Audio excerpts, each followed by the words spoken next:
సార్లు మనం ఎంతో ఆవేదనకు గురయ్యాం, ఎంతో బాధపడ్డాం.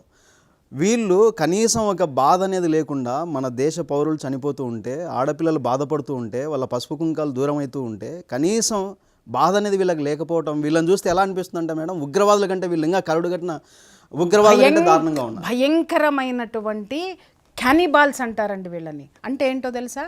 మనుషుల్ని తినేటటువంటి వాడు, బతికున్న మనిషిని చంపి తినేటటువంటి వాళ్ళని క్యానిబాల్స్ అంటారు. ఇది మీరు పోతున్నారనుకోండి, మీరు నచ్చారనుకోండి, శుభ్రంగా మిమ్మల్ని పిలిచేసి మిమ్మల్ని దువ్వేసేసి మిమ్మల్ని అక్కడే కత్తితో కోసేసి తినేటటువంటి ఇడియమ్మ మీద ఉన్నాడు చూసారా డిక్టేటర్, ఆ ఇడియమ్మ మీద ఇట్లానే చేసేవాడు అనమాట. సొంత పెళ్ళాన్ని కూడా చంపేసి కోసుకొని తిన్నాడు వాడు. ఇలాంటి జాతికి, ఇలాంటి కోవకి చెందుతారు ఇట్లాంటి దగులుబాజీ నా కొడుకులందరూ కూడా.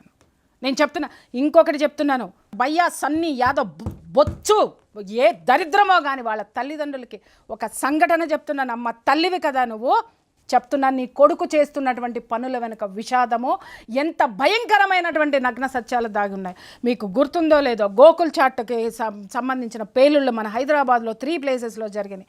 లుంబిని, గోకుల్ చాటు, దిల్సుఖ్ నగర్, సాయిబాబా టెంపుల్ దగ్గర 3 ప్లేసుల్లో జరిగేటప్పుడు నేను చెప్తానండి, అట్ ద సేమ్ ప్లేస్లో గోకుల్ చాట్లో